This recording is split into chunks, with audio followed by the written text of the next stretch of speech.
Mike Radich here, and I'm now joined on the phone by World Series of Fighting Bantamweight Joey Miolla. Joey, how are you? I'm doing well. Man, thanks for having me on. I appreciate it. Sure, no problem. Thanks for doing it.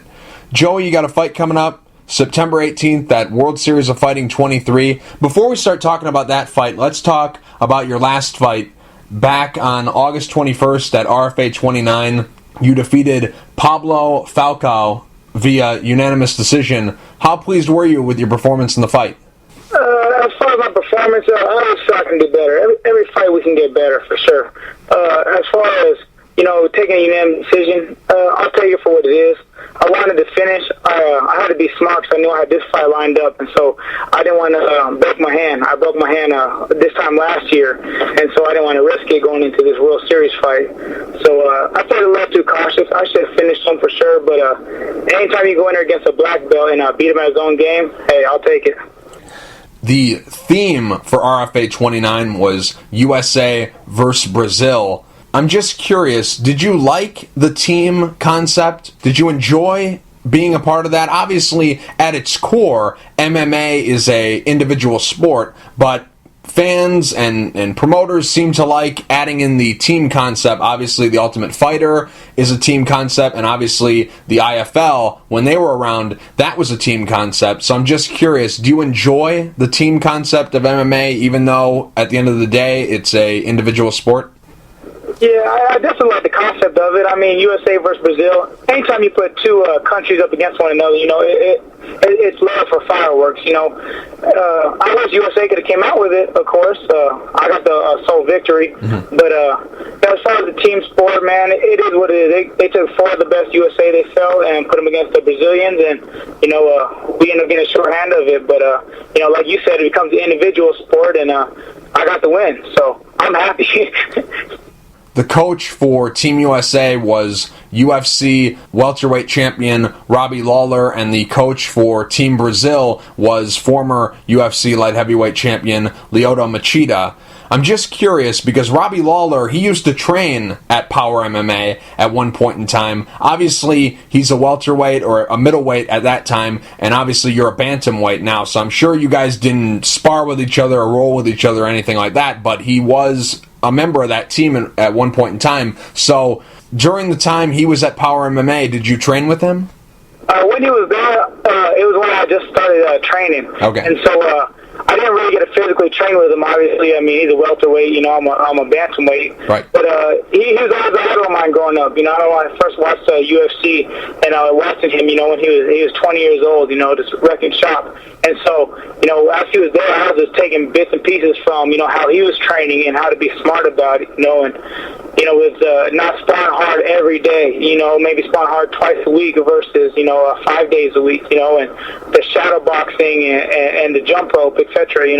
So I really just took a little bit from him, and I was always pleased with him as a person. So to have him out there, it was a great thing. Mm-hmm. Since you were the only member of Team USA that won their fight, I'm just curious, what did Robbie Lawler say to you after the fight? Did he give you advice? Did he just say congratulations on the win? What exactly? Because he was the coach of the team, but he really wasn't the coach, if you know what I mean. Like, you still had your own separate camp. He wasn't a part of your camp. You just did a regular training camp with your guys at your gym. So what did he say to you before, during, and after the fight? I'm just curious. Really, just to be honest, I mean, he had his own stuff he had to deal with when he came out there. The only interactions we all really had was he came and we did our photo shoot. He said a few words just real quick, go get him, Team USA kind of thing. And then, the day of the fight, I'm in my own little world. So he had talked with a couple other guys because he was walking around. But, if he wanted to talk to me, it could have been. But I was just in my own world. We really didn't talk before nor after. So, and it's not a bad thing. I'm not mad at it. I don't feel that he should have. It's just, it is what it is, Sure. I understand. Now, the only two guys that were really teammates were you and Jordan Larson. The other two guys, Terrion Ware and Ricky Musgrave, they train at different gyms. And some people were kind of critical of that concept because, yeah, you were Team USA, but you guys aren't really a team. You're just four guys who happen to be from the same country. So I'm just curious, what was your interaction with those people, and did you hang out with them? What exactly was the team like, or was it just, four guys who happen to be from the same country, like the critics have said? was what the critics said. It was just, so they picked 4 different guys, and it happened to be, we fought for Team USA. When they asked me to take the fight, I was under impression they said they wanted to take the top 4 USA prospects and put them against the top 4 Brazilian prospects. And so whether that ended up to be 3 people on my actual team power or that ended up being 1 person, or so be it. As far as when I was going in there, I was told they were taking USA's top prospects against Brazil's. So we just went out there and had to, get it done, Mm-hmm. Right. Just curious, because you had that fight, and now you're jumping right out of the fight at RFA 29, and you're jumping back into a training camp and getting ready to fight on September 18th for World Series of Fighting. So with that being said, I'm just curious, did you take any time off after the fight back in August? I took a couple days off. The thing is, I pride myself on conditioning and taking care of my body. I feel our bodies are like an engine to a car. You got to keep it lubed up and keep the right gas going through it. You keep doing that, you have a Chevy truck run 300,000 miles as long as you take care of it. So when I got on the fight, I had no injuries. Minor, soreness here and there, but my hands were good, my body felt good. I took 2 days off to spend time with my family, with my kids, and got right back in there. I went back to the gym on Monday. Went a little lighter and that week, and I picked it up this week. So I feel good. I feel ready to go. Off the top of my head and without looking at your record, I can't remember the last time that you have had such a quick turnaround like the one you're going through right now. Obviously, you fought back in August, and now you're going to be fighting at World Series of Fighting 23 on September 18th. I can't remember the last time in the 6 fights that you've had during your professional career that you've had 2 fights so close together. So I'm just curious, do you enjoy having a quick turnaround? Do you enjoy having a fight and then getting out of that fight and then going right back into a training camp and getting ready for the next one? Are you one of those guys who, if you could fight every week, all year round, you would do it? Or are you one of those guys who kind of likes to have a fight, relax, take a couple days off, then get back into regular training without a fight scheduled, have a couple weeks to rebuild yourself, recover, get back into the swing of things, and then schedule a fight, and then get into another training camp and do your fights the, I guess, more traditional way, even though in the past you've had fights that have been really, really short notice, but, that's neither here nor there. So I'm just curious, do you like having a quick turnaround, or would you prefer the more traditional system that we're accustomed to? Pride as a fighter will tell you, hey, I want to fight every weekend. Mm-hmm. But let's just be honest, we got to take care of our body and take care of our mental state, So fighting every weekend isn't good for me, isn't good for anybody. So I like this quick turnaround this time. The thing is my entire career, I've never had a training camp. The first training camp I actually did have came last year, and I ended up breaking my hand 3 days before our RFA fight. Mm-hmm. And so all my fights, if you look up, have been 1 day's notice. I took fights on 1 week's notice. So this giving me, 4 weeks, 28 days to get ready for Randy, it's been enough that I need. He's a jiu-jitsu guy, and I trained for a jiu-jitsu guy going up to RFA. So it kind of is going to fall into play. He's a little more tricky, but I'm prepared for that. So I like it. I take good care of my body, so my body's ready to go. I'm mentally ready to go. If I wasn't, then I wouldn't. So I listen to my body. Just curious, when did you get the offer to fight on September 18th for World Series of Fighting? Did you know about this fight and you knew that you were going to be fighting on September 18th before you fought at RFA in August? Did you know that was going to be your next fight?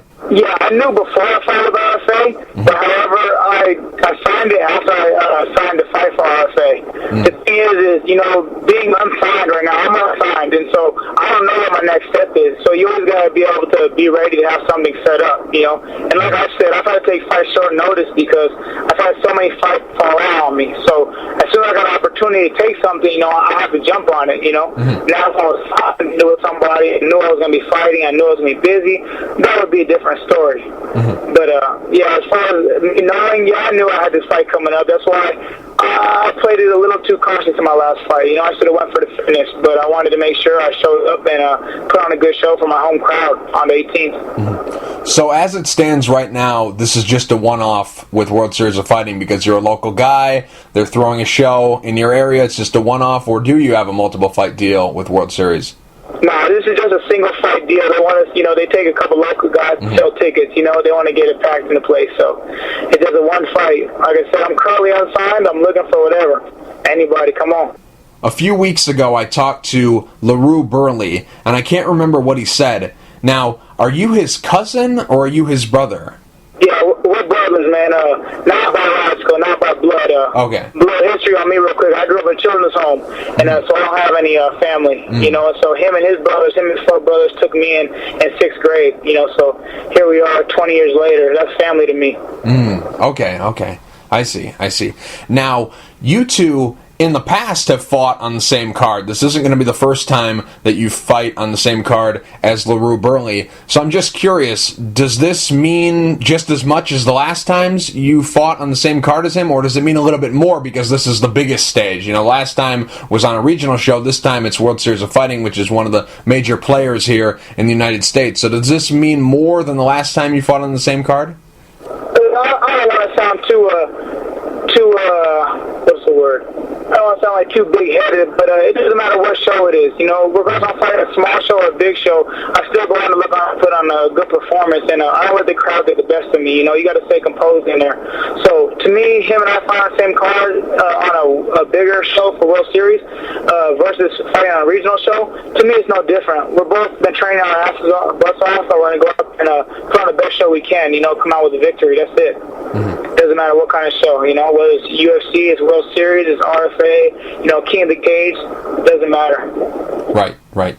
I know you just said that it doesn't matter about the crowd, you kind of block all that stuff out, but I'm just curious, what kind of crowd are you going to be expecting at the fight? How many tickets, or maybe it's too early to tell, but obviously you're a local guy, they're bringing you in because they know that you'll bring people to fill up the place. So is it too early to tell, or do you know how many people exactly will be there to support you? Now, obviously, I know you probably hope that everyone will be supporting you because you want that, but give us an idea. Do you know right now how many people are going to support you at the fight? To be honest, I don't have any idea. I'm the second fighter on the card, so I probably sold maybe 40, 30 tickets, plus what my brother sold, so there probably won't be too many people there. We're an early fight for me, so it doesn't matter. It's going to be family and friends there, and that's all that really matters, all said and done. Okay. Now, on September 18th, you're going to be fighting Randy Steinke. He's a local guy as well. He trains out of the other top gym in the area. He trains out of the lab under John Crouch with a lot of talented guys at that gym. And obviously you train out of Power MMA, which is another gym that has a wealth of great talent at that gym. So it's the two top gyms in Arizona, I guess you could say, going against each other. Now, because you guys are from the same area and because you guys are in the same weight class, and in the past you guys have fought on the same cards, has he ever been on your radar before? Have you ever been linked to him for a possible fight? Has he been on your radar? Have you been checking him out? Have you viewed him in the past as potential competition? Is there any backstory to you two guys, or is it just a fight that World Series is putting on out of the blue? Absolutely. I've always had my eye on him, and he's aware of me as well. I mean, two of my guys from my gym have actually fought him previously. Like you said, we're both at 135, so there comes a point in time where we're going to have to fight each other, We're number one and number two, so it's got to happen, and it's good it's happening now, He's a great fighter, and I'm looking forward to it. It's going to be awesome. I'm ready. Overall, what are your thoughts about him as an opponent? I know you kind of just briefly touched on it, but go a little bit more in depth. What are your thoughts about him as an opponent? Man, as an opponent, I think it's great for me. He's seasoned for sure. I think he's 15-9-1. He's been fighting since 2007, I think it was, or 2006. He's been around, so he's almost like a vet in a sense. I feel he's got good jiu-jitsu. He's a good jiu-jitsu fighter. He's really tricky. He's a southpaw as well. So it's a lot of challenges going into this fight that I have to be aware of. And, I've prepared. I've definitely prepared for him, and I'm ready. He's going to bring it. He knows I'm going to bring it. He's watched me fight numerous times. I've watched him bring it numerous times. So I know when the cage door closes, he's going to come forward, and I'm coming forward. So I expect a war. I expect us to go out there and to hopefully it doesn't go 3 rounds. Hopefully I end it before then. But if it does, I expect 15 minutes of a fight. I think the crowd will be pleased. The World Series will be very pleased with our performance. Joey, we'll end on this. It's a little segment I like to call Really Random. That's where I ask you a random question and you give me the real answer. Some of these questions are custom made just for you, and some of these questions are random ones that I ask everyone I interview. So here's the first question. Superpower you'd love to have? Be able to eat pizza every day and still have a six-pack. Nice. I wouldn't mind having that superpower as well. Favorite movie? Favorite movie, man, see, I don't even know. Favorite movie, All About the Benjamins. Movie you've seen the most times? Movie I've seen the most times. Friday. Favorite TV show, and it's overall favorite TV show. It can be a show currently on the air or a show that's no longer on the air. Fresh Prince of Bel-Air. Okay. How did you get your nickname, The Beast? Because I've been calling you, and I've been saying it wrong, and people are like, what are you talking about? Who are you talking about? Because I keep calling you Beast Mode for your nickname. I just don't know why. I think that Joey Beast Mode Miolla sounds better, has a good ring to it, and I've been saying it wrong, and people are like, who are you? What are you talking about? I like that nickname. So I'm just curious, how did you get the nickname The Beast? Well, I started back in college. I've always been strong. I'm 5'7", but I've been strong as an ox, man. I was squatting 500, now benching 375 in college, and the way I hit it, they were just always like, man, you're a beast. And I started training, and that was the first thing I said. They're like, man, you're a beast. And so we just kept rolling. Just curious, how did you get into MMA? I played college football. I played 2 years at a community college, and I wanted to go to D1, and my girlfriend at the time got pregnant with my daughter, and I got a little bit of legal trouble at the same time, and so it was time for me to step up and be a man and take care of my family. And so with doing that, I sat at home on the couch, and, being an athlete my whole life, I had to figure out something to do, so I went to a buddy of mine's gym, and next thing you know, I turned out to be pretty good at it. I took a fight 3 months later, and I won, and I was hooked. If you don't mind me asking, what kind of legal trouble did you get into? It was just legal trouble. It's done and it's over with. Just some kid stuff? Yeah, kids. So how kids play. Okay. I'm picking up what you're throwing down. What's your pet peeve? My pet peeve. I'm kind of a cool guy, man. I don't have no pet peeves, man. Maybe when my girl leaves hair in the sink or something. I don't know. I kind of go with the flow, man. Person you look up to the most? Person I look up to the most, I look up to God, man. I look up to God for sure, 100%. I know he's not a physical person, but to me he is. I'm always looking to do better in life and to be a good father, so. Now, I've seen your walkout shirt. It's a white and purple shirt, and I've seen the logo that was on your trunks for your last fight. The logo says, "Someone I love needs a cure." What exactly does that mean? Now, I'm glad you asked about that. It's my son. I'm a single dad. I got a 7-year-old son and an 8-year-old daughter. And my son got diagnosed with type 1 diabetes when he's 3 years old. We were driving to practice, and he had been losing weight, and he wasn't, acting like himself. I knew something was up, and so I took him to the hospital, to the doctor's office, and the doctors called me. I was on the phone with him. I looked in the back seat, and he just passed out on me. He's throwing up everywhere, going to a seizure. Mm-hmm. So I went straight to the ER, man. We found out he was a type 1 diabetic. Mm-hmm. And so ever since then, I've just been supporting him, being 3 years old and going through what he goes through every day, pricking his fingers and having to shoot himself for insulin to survive and to live. As men, as adults, we sit here and we complain about the issues we have, of, having to wake up and go to work or having to, pick up around the house, stupid little things. But yet there's kids that have, way worse off things than we do, and this kid, he's the toughest kid I ever met in my life, man. And I'm not saying it because he's my son. Mm-hmm. Also a little story on him. When he was born, he died in my arms. He stopped breathing for a minute and a half. So since the day he was born, he's just been fighting, and for that, I'm so grateful and proud to be his father. So every fight, I go out there and I wear my shirt, man. I have to.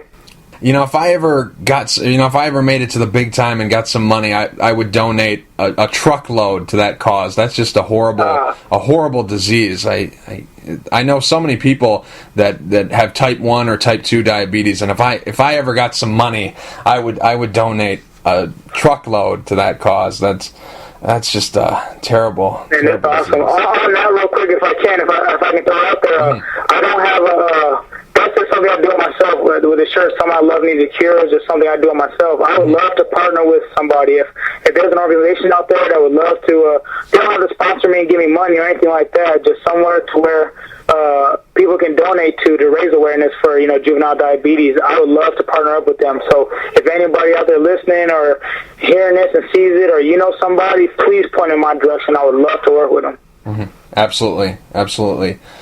What's the best thing that ever happened to you? The best thing that ever happened to me was having my kids, man. My daughter saved my life. If it wasn't for her, I don't know where I would be. I know it's kind of a cliche answer. I'm sure people say it all the time, but, without having my daughter, I had no purpose in life, and, I didn't really realize or know where I was going, but once I became a father, I realized that, I'm not just here for myself, somebody else here needs me, and without me, they can go down the same path I went through, so it was time to step up and be a man, and so for that, I'm forever grateful for my kids. What's the worst thing that ever happened to you? Worst thing that's ever happened to me. I don't like to look at things like that, man. Everything happens for a reason. I've been through quite a lot in my lifetime, and it's made me who I am today. So, I can't say the worst thing I've been through. Mm-hmm. If I had to say anything, it would be my son going through his diabetes. But then again, it wouldn't make him who he is today or who he's going to be in life. So I'm satisfied with everything that's happened, to be honest with you. Now, Joey, let's say that you found a magic lamp, and you rubbed that magic lamp, and a genie appeared, and the genie said that he was going to grant you 3 wishes. What would those 3 wishes be? 3 wishes. The first wish would be to have 6 more wishes.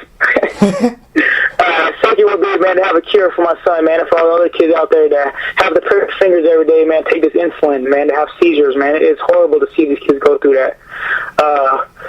And my third would just be to live up to my expectations, to know where I'm supposed to be in life, and to do it and succeed at it. If I can do that, then, there would be the money that everybody will ask for. There would be the house that somebody else would ask for, So if I can just live up my potential, I'll be fine. Best advice you were ever given through life, and best advice you were ever given through fighting, and who gave it to you? Man, best advice in life. Oh, man. Put me on the spot with this one. Best advice in life, I don't know, just to take everything for what it is and to always move forward, Don't let your past determine who you are today. I call him my pops. His name was Glenn Gagnon. I grew up in a children's home, like I told you before. Mm-hmm. He was actually my Pop Warner coach when I was 12 years old. Him and his wife ended up adopting me, all said and done. And he recently, he passed 3 years ago. And so as growing up, when I was with him, he was like, who you've been in the past and what you've been through doesn't make you who you are today. You take everything for what it is, use it as fuel, and to be better in life, Just curious, you mentioned a couple times that you grew up in a children's home. Did you bounce around a lot? What was life like for you when you were growing up? I bounced around a lot, from home to home. My biological mother, I lived with her for a little while, but, she wasn't stable as it was, so we kind of bounced from home to home. Basically bounced from Arizona to Alaska. It is really a long story. When you have an hour interview, we can sit down and do that. But I bounced around. I grew up in a children's home out here. It's called Sunshine Acres. It's located out in East Mesa, Arizona. And I was there for a few years when I met my pops. One day we'll have to go over that full story. So absolutely, I would love to. Yeah, making a note of it right now. Where's my pen? I'll make a note of it right now. We gotta do that one of these days. But anyways, moving on. The first loss of your MMA career came in actually your pro debut. You lost via armbar to Thomas Soto back in May of 2012. What did you learn from that loss? Man, I learned a lot from that fight, to be honest with you. But that fight, go back. I don't make excuses for my losses. He was a better man that day, 100%. Okay, but I went in that fight. I fought emotional. My pops had passed away the week before. They had switched their opponent up on me. Which no excuses at all. But I went in there and I fought with emotion.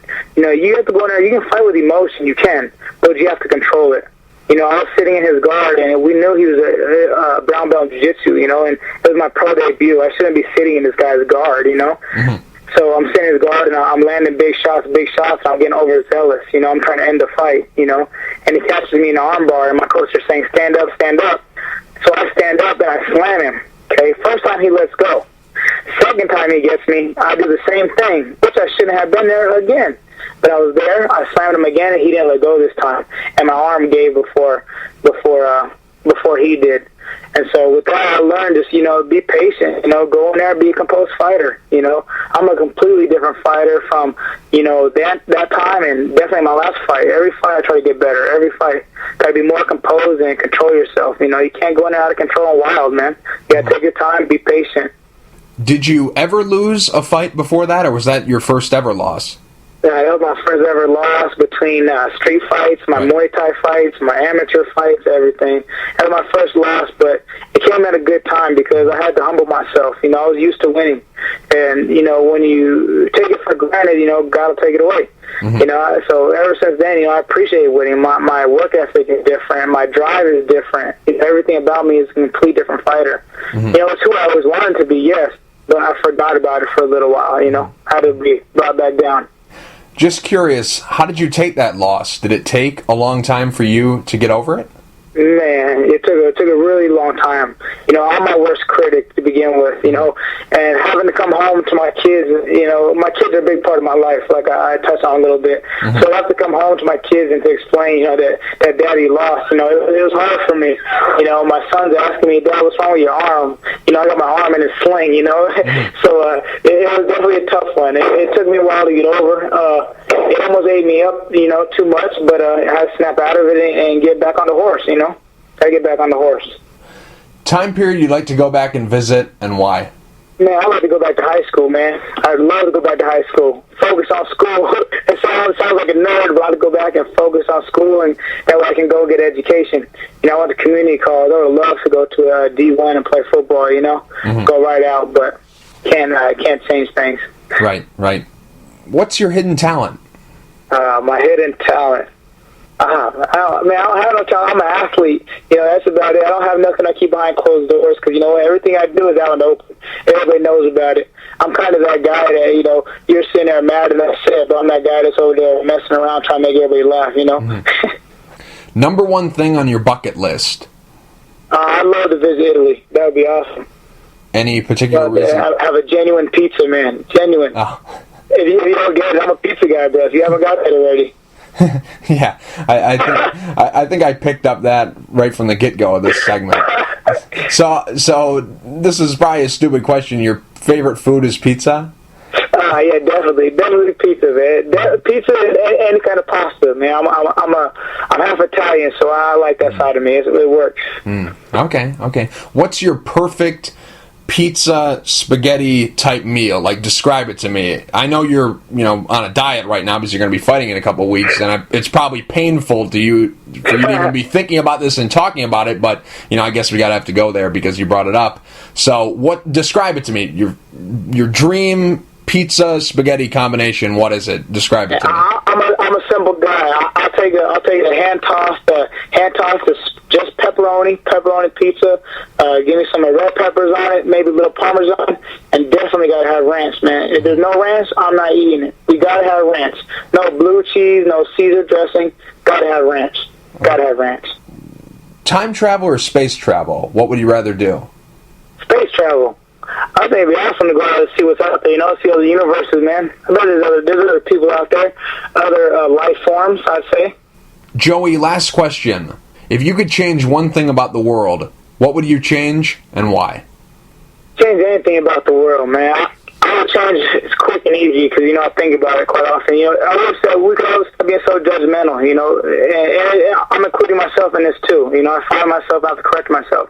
But, constantly we're driving down the road, we'll see somebody on the side of the road, it'd be something small, something stupid, like, man, what are they wearing? Or, it'd be a homeless person, like, why don't they just get a job? We don't know the story behind it. There's a lot of people that are standing there with signs that could go to work, that, probably do have money. Yeah, there probably are, but you don't know. That one person we're sitting there judging could really have, been an Army vet, could have lost his wife to suicide or something, could have, come home and have PTSD from defending our country for our freedom, and he really can't get a job. Like, we don't know that. But our first instinct is like, why is he out here doing this?